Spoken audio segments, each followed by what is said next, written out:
Well, as expected, this game, which is a rivalry game between Arkansas and LSU, has come down to a field goal over the last 3 years. I know I'm probably telling something to you that you already know, but now make it four.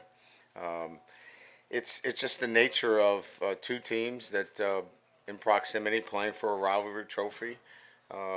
And look, a team that was, we told our team that they were going to play their very best, and I thought they played their very best. Hats off to Sam Pittman and his team. They played outstanding football. KJ Jefferson was outstanding tonight. Kept plays alive. Couldn't get him on the ground. We tried to get him on the ground, but weren't allowed to get him on the ground. So it's just one of those games where we were the last one to have the football, and I wasn't interested in letting Arkansas have another chance. So, again, a great football game. These are the games that you got to find a way to win. We didn't have our best performance early on, but I thought we really played well at the end of the half and in the second half in particular on offense. And defensively, there's a lot that has to continue to get better, and most of them are self-inflicted wounds that are going to have to get better as we go on the road these next 2 weeks. But all in all, happy with the victory. Again, anytime you're playing an SEC opponent and one that is highly motivated to come in here, we're very happy with the win. So with that, we'll open it up to questions. Ryan, specifically with Jaden, what do you think maybe sort of clicked for him there at the end of the first half, and what was causing him possibly to struggle early on? Yeah, he was out of rhythm. If you watch him a little bit, his drop was a little bit off, and then he was rushing into his throws, and then we just kept reminding him about picking up his rhythm, being a lot quicker, which is how he played and has played. And once he was able to speed up his drop, he was in much better rhythm, and it took off from there. His third quarter drive was one of the best, that, if not the best. I don't know where the feedback's coming from. Okay, if it wasn't the best, I can't remember a better drive. They did everything in that first drive of the third quarter. They ran cover two and tried to trap it. They ran man, overhang stunts, and he was outstanding. His precision, his decision-making, protection checks, delivering the ball. And that's what we expect to see from him. And he played to a high standard in the final three quarters. And we needed it, obviously. Hey, Coach, right here. You guys obviously know what you had in Malik Davis, and he's had a really strong start to the season. But what can you say, I guess, about Brian Thomas, who's had a really resurgent year for him as well, and just kind of that 1-2 punch that you guys have at receiver there? Yeah, I mean, we gave him the game ball. We thought the plays that he made, the big plays, really, if you watch carefully, they were bracket covering Malik. They had man-to-man plus the safety inside out with the linebacker low or drop. So sometimes they had three. So we had to find alternatives. And, again, Brian Thomas stepped up big for us, made some big plays down the field. And, we still were able to shake Malik loose on some over routes that got him out of some of those double coverages. And then when we did get one-on-one, like in the fourth quarter, where we got the one-on-one coverage, he threw a dime and dropped it right in there. So it's really about the quarterback making great decisions and then finding these talented receivers and then making plays. Ryan, the roughing the passer call happened right in front of you. Did you think it was legit or not? Well, however I answer this question, I put myself in a very difficult situation.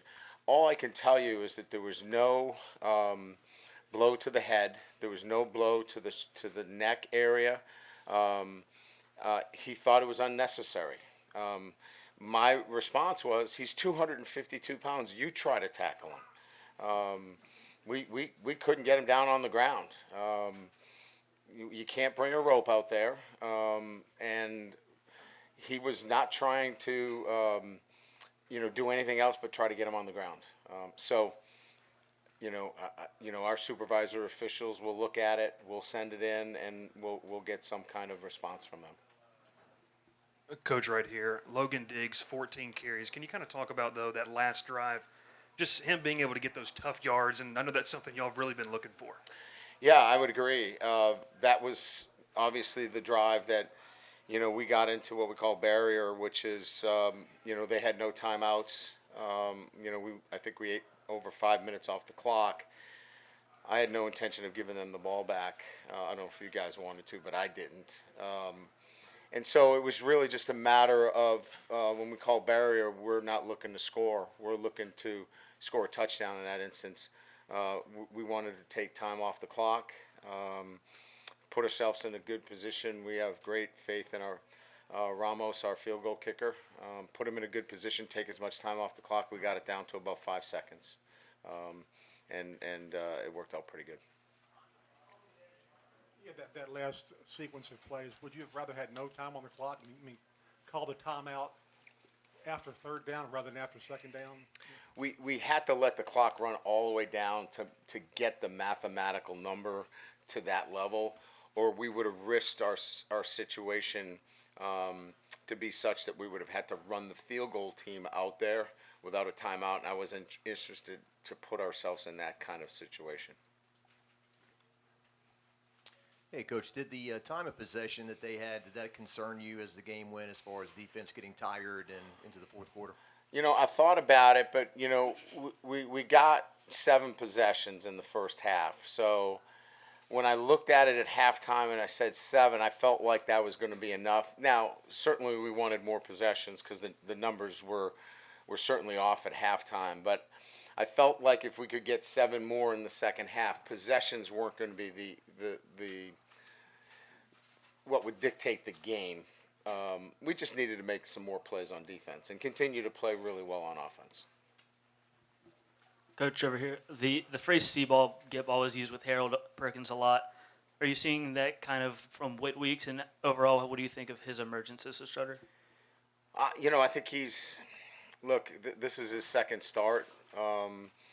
It's hard for me to dissect the game from the sideline, but he's active. Obviously he impacted the game in a positive way. The running game, from the running back standpoint was not a factor. The quarterback was a factor. Certainly the draw play, and, they carved out our 4 technique a couple of times on a G play. But I would say that in terms of his run game fits, they look to be really good. We lost coverage on the tight end late in the game, but other than that, I thought he had a nice game.